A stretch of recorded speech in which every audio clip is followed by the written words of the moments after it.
barite nagi hormata bultumi nagi kuno mona gute nagi wakirobe kanna nagi enulle naga kamna nagi dukhanofte namne nagi layunu barite nagi hormata bultumi nagi kuno mona gute nagi wakirobe kanna enulle naga kamna nagi dukhanofte namne nagi layunu barite nagi hormata bultumi nagi kuno mona gute nagi wakirobe kanna enulle naga kamna. I want to welcome you to this show, Harake. Thank you very much.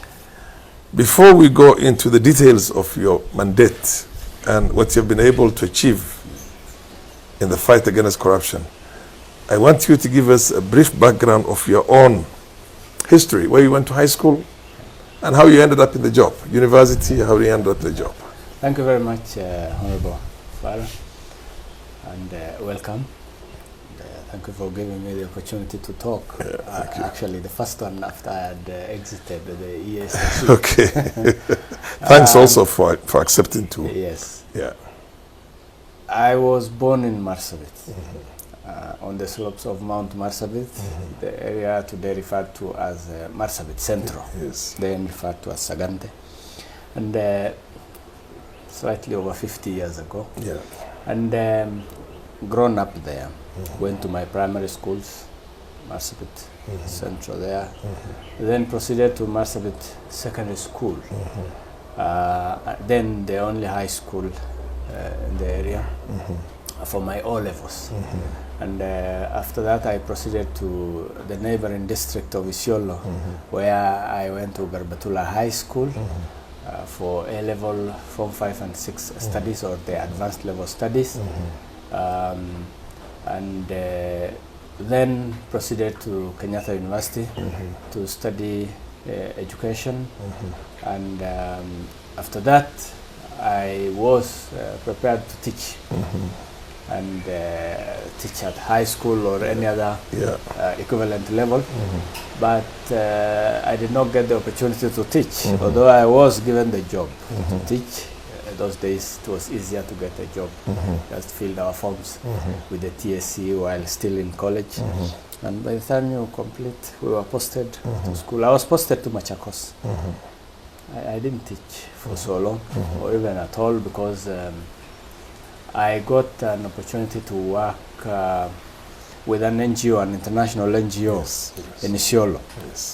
And that's where I then joined ActionAid Kenya, and sometimes also referred to as ActionAid International.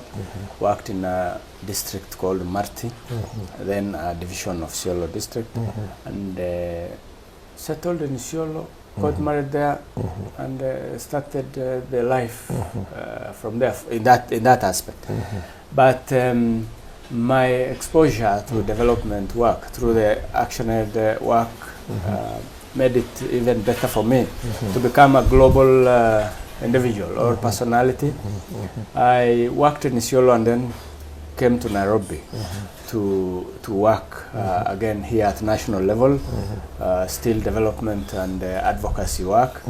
But at the same time, I also enrolled for masters, where I did a master's degree at the University of Nairobi at the Department of Sociology, but concentrating on conflict studies.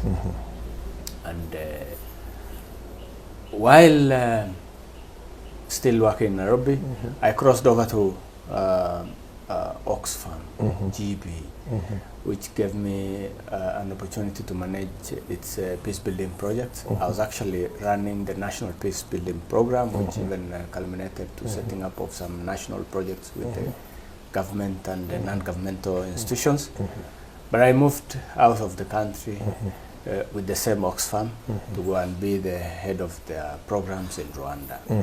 And from there, ActionAid pulled me back to be in charge of emergencies and conflict management programs of and also some policy projects a bit in Kenya, in Africa, Eastern Africa, the whole of Eastern Africa. Yes, and a bit of global assignments.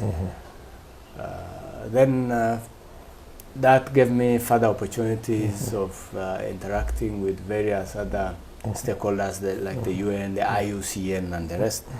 And I got to involve myself in politics, as you know, in intermittently, bits of times here and there. Yes. But I still could find my niche around global development or international development work.